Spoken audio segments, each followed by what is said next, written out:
કૃષ્ણ બધાને Har Har Mahadev. Welcome to my new blog. તો આજે છે નાગ પાંચમ. જો સેવા થઈ ગઈ છે નીચે સરસ મજાની. અને જો બાજરીનો લોટ થોડોક જ હતો, એ દળવાનો હતો. કાલે હતી બોળ ચોથ, કાલે બ્લોગ નથી બન્યો કેમ કે અમે ગયા હતા પેલું લાઇસન્સ માટેની પરીક્ષા આપવા માટે. હું ને જઈ બંને લર્નિંગ લાઇસન્સ હતું, લર્નિંગ એક્ઝામ હતી. તો અમે બંને પાસ થઈ ગયા અને કાચું લાઇસન્સ આવી પણ ગયું અમારે. તો પછી કાલે આવીને ઘરે કામ પણ મોડું મારે થયું.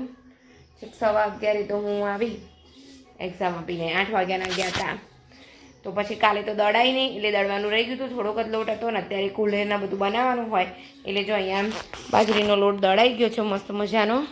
અને બહાર પણ તમે વાતાવરણ જોઈ શકો છો. અને અમારા પ્લાન્ટ્સ બધા જો આપણે આવી ગયા છે લોટ લઈને નીચે. અહીંયા જો મેં તૈયારી કરી દીધી છે. હજી આને કંકુ પલાળવાનું બાકી છે. જો આ એક મોટા ત્યાં ચકલી અમારા ગણપતિ આજે નાગ લઈને બેસે છે. તો ત્યાં અને આ ઘરે આપણે પૂજા કરવાની છે. જો દૂધ કાઢી દીધું છે, દીવો તૈયાર થઈ ગયો છે. હવે કુલેર બનાવી દઈએ ફટાફટ પહેલાં. અને આજે બનાવવાનું છે ગવાનું શાક. જો આ મારા મેળ પડ્યો નથી તો લીલી ડુંગળીનું જો તમે જોઈ શકો છો કે કેવું થઈ ગયું છે. તો ફટાફટ આપણે પહેલાં કુલેર બનાવી દઈશું. અને આજે અમારે એક જણે ઘરમાંથી પાંચમ રહેવાની હોય છે, તો એ અલ્પેશ રહેવાના છે. તો ચલો બનાવી દઈએ, પછી હું તમને બતાવું મેં શું શું તૈયારી કરી છે. જો આપણી કુલેર રેડી થઈ ગઈ છે. આની અંદર મેં બાજરીનો લોટ, ઘી અને ગોળ લીધું છે સમારીને. હવે આને આપણે લડ્ડુ વાળી દઈશું, નાના નાના એવા. મોટા વાળવા હોય, જે વાળવા હોય એ. તો જો અહીંયા જોઈ શકો છો કે મેં નાગ દેવતાની પૂજા કરી લીધી છે મસ્ત મજાની. જોઈ શકો છો ચોખા, દૂધ, કુલેર અને મસ્ત મજાનું જો એમને આ શું કહેવામાં આવે છે એને હું ભૂલી ગઈ. તમારે ત્યાં શું એને કહેવામાં આવે છે કોમેન્ટમાં જરૂર જણાવજો. તો ચલો હવે આપણે ચકલે જે મૂક્યા છે નાગ દેવતા તેમની પૂજા કરી આવીએ અને મહાદેવ પણ જતા આવીએ. જો અહીંયા કુલેર સરસ મજાની. જેવી તું દર્શન કરી દે. અહીંયા જો મેં કરી દીધી પૂજા. ચાલો બેટા. જેવી મહાદેવ જઈને આવ્યો છે ત્યાં કરી દીધી પૂજા. નાગ દેવતા પગે લાગીને આવ્યો ને. થાળી તૈયાર થઈ ગઈ છે અહીંયા જોઈ શકો છો. હવે આપણે જઈ રહ્યા છીએ મંદિર. ચલો નાગ દેવતાની પૂજા કરવા. કરે અહીંયા આવી રીતે કરી દઉં.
દીવો વગર દઈએ.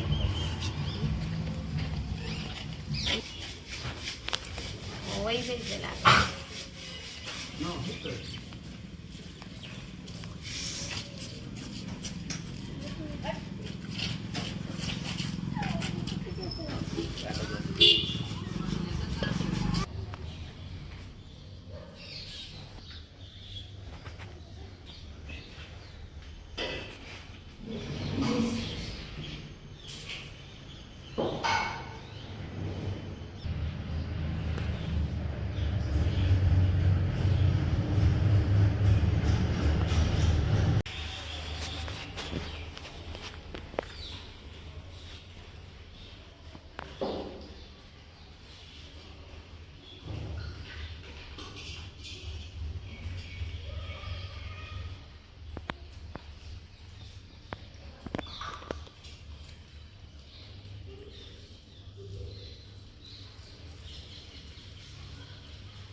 જો અહીંયા જોઈ શકો છો કે પરવર બટેકાનું શાક અને આ વઘારેલો ભાત બનાવી દીધો છે. જો અલ્પેશ માટે મેં મસ્ત મજાનું શરબત, લીંબુ શરબત બનાવી દીધું છે. તો હજી કપડાં ધોવાના બાકી છે, તો ધોઈ કાઢીશું. અને જૈમિક પણ રેડી થઈ ગયો છે કોલેજ જવા માટે. કેમ જૈમિક? અને બહાર વાતાવરણ જો અદલા બદલી થઈ રહ્યું છે. ઘડીકમાં તડકો આવે છે. શું 10:30? 10:30 તો 10 જ મિનિટ બાકી છે, જોઈ લે. ઓ તો ચલો હવે કપડાં ધોઈ નાખીશું. આજ તો કપડાં પછી વોશિંગ મશીનમાં જ નાખવા પડશે. વાતાવરણ જ કેવું છે, જો હું એમ ધોઈ સૂકવીશ તો નહીં મેળ પડે.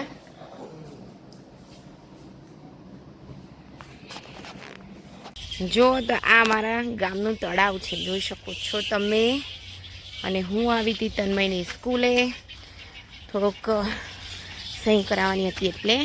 અને આ જે સ્કૂલ દેખાય છે અહીંયા, એ મારી સ્કૂલ છે. આપણે કોઈક દિવસ હું તમને બતાવીશ અંદર જઈને મારી સ્કૂલ એ કેટલી સરસ છે. તો ચલો આપણે હવે ઘરે જઈશું. તો જો અહીંયા ભગત આવી ગયું છે ક્યારનું અને સૂઈ ગયું છે. આપણે ઓલમોસ્ટ બધું કામ પૂરું થઈ ગયું છે. હવે જમવાનું છે, પણ મેં કીધું ચલો એ પહેલાં આપણે વાર્તા વાંચી લઈએ નાગ દેવતાની. તો જો હવે આપણા નાગ દેવતા તમે જોઈ શકો છો. તો આ વ્રત કથાની ચોપડી લીધી છે ને, ચલો હવે આપણે વાંચી લઈશું એની કથા. તો ચાલો નાગપાંચમની વાર્તા વાંચી લઉં હું. તો જો અત્યારના વાગી ગયા છે 7 અને આજે તો કાલે રાંધણ છઠ છે એટલે આજે બધી તૈયારી કરી દીધી. મેથી સાફ કરી દીધી, પછી થોડોક ફુદીનો લીધો હતો તો ફુદીનો પણ થોડો ઘણો કરી દીધો છે. અને આ જો કોથમીર છે, પણ કોથમીર તો કંઈ મજા આવે એવી નથી. સારા પાંદડા ગોતીને રહું છું. તો ક્યારની બેઠી છું તો કંટાળો આવી ગયો છે. અને અમારી માટે બનાવવાના છે બટેકા પૌવા. તો જો બટેકા બફાઈ રહ્યા છે, પૌવા સરસ મજાના ધોઈને રાખ્યા છે. પછી બટેકા પૌવા બનાવી દઈશું. અને હજી સુધી વરસાદ પડ્યો નથી. વરસાદ જેવું વાતાવરણ હતું પણ પડ્યો નથી. તો ચલો પછી આપણે પણ બહાર જઈશું, તમને બતાવું પછી.